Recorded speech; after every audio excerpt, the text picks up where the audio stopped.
ത്രികോണപ്പോരിന്റെ ചൂടിലാണ് ഇപ്പോൾ തിരുവനന്തപുരം ജില്ല. ജില്ലയിലെ 14 നിയമസഭാ മണ്ഡലങ്ങളിലുമുള്ള രാഷ്ട്രീയ അന്തരീക്ഷം ദിവസേന ചൂട് പിടിച്ചുകൊണ്ടിരിക്കുകയാണ്. ഭൂരിപക്ഷം മണ്ഡലങ്ങളിലും 3 മുന്നണികളും അരയും തലയും മുറുക്കി ശക്തമായ പ്രചരണത്തിൽ ഏർപ്പെട്ടിരിക്കുകയാണ്.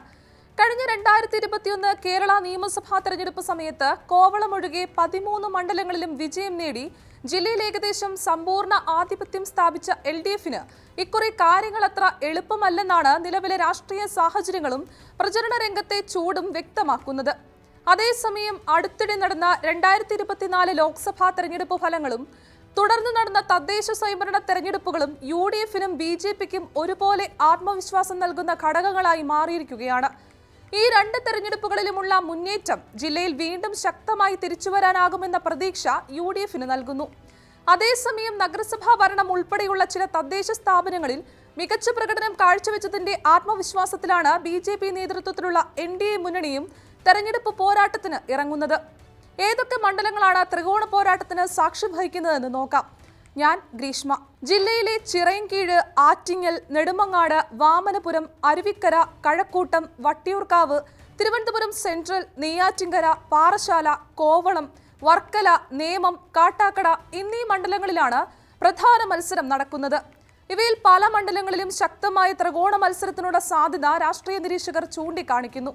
കഴിഞ്ഞ തവണ നഷ്ടമായ മണ്ഡലങ്ങൾ തിരികെ പിടിക്കാനുള്ള തന്ത്രവുമായി ശക്തമായ സ്ഥാനാർത്ഥികളെയാണ് UDF ഇക്കുറി രംഗത്തിറക്കിയിരിക്കുന്നത്. മുതിർന്ന നേതാക്കളെയും മുൻ MLAമാരെയും രംഗത്തിറക്കിയുള്ള നീക്കമാണ് UDF സ്വീകരിച്ചിരിക്കുന്നത്. വട്ടിയൂർക്കാവിൽ K Muraleedharan, അരുവിക്കരയിൽ VS Shivakumar, നെയ്യാറ്റിൻകരയിൽ N ശക്തൻ, വർക്കലയിൽ വർക്കല കഹാർ, നേമത്ത് KS Sabarinathan, Thiruvananthapuram central CP John എന്നിവരിലൂടെ മണ്ഡലങ്ങൾ പിടിച്ചെടുക്കാനാകുമെന്ന ആത്മവിശ്വാസത്തിലാണ് UDF നേതൃത്വം. ഇതിനിടെ കഴിഞ്ഞ തവണ നേടിയ വിജയം നിലനിർത്താൻ സിറ്റിംഗ് MLAമാരെ തന്നെ LDF വീണ്ടും മത്സരത്തിന് ഇറക്കിയിരിക്കുകയാണ്. ഭരണത്തിനോടുള്ള ജനങ്ങളുടെ വിശ്വാസവും തദ്ദേശ തെരഞ്ഞെടുപ്പിൽ ലഭിച്ച മേൽക്കോയ്മയും മുന്നോട്ട് വെച്ചാണ് LDF പ്രചരണം ശക്തമാക്കുന്നത്.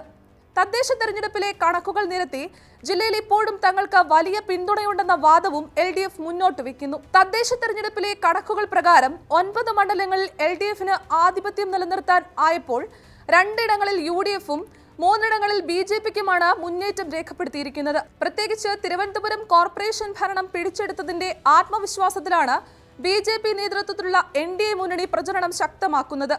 നേമം, വട്ടിയൂർക്കാവ്, കഴക്കൂട്ടം, തിരുവനന്തപുരം സെൻട്രൽ, കാട്ടാക്കട, ആറ്റിങ്ങൽ, ചിറയൻകീഴ് തുടങ്ങിയ മണ്ഡലങ്ങളിലാണ് ഇക്കുറി ഏറ്റവും ശക്തമായ ത്രികോണ പോരാട്ടം പ്രതീക്ഷിക്കുന്നത്. ഇതിൽ നേമം, വട്ടിയൂർക്കാവ്, കഴക്കൂട്ടം എന്നിവ സംസ്ഥാന രാഷ്ട്രീയത്തിന്റെ തന്നെ ശ്രദ്ധാകേന്ദ്രങ്ങളായി മാറിയിരിക്കുകയാണ്. നേമത്ത് സംസ്ഥാന അധ്യക്ഷനായി രാജീവ് ചന്ദ്രശേഖരെ ഇറക്കി വീണ്ടും അക്കൗണ്ട് തുറക്കാനുള്ള ശ്രമത്തിലാണ് BJP. എന്നാൽ മണ്ഡലത്തിലെ BJPയുടെ സ്വാധീനം പൂർണ്ണമായി ഇല്ലാതാക്കാമെന്ന ലക്ഷ്യത്തോടെ മന്ത്രി V ശിവൻകുട്ടിയെ വീണ്ടും മത്സരത്തിനിറക്കിയിരിക്കുകയാണ് LDF.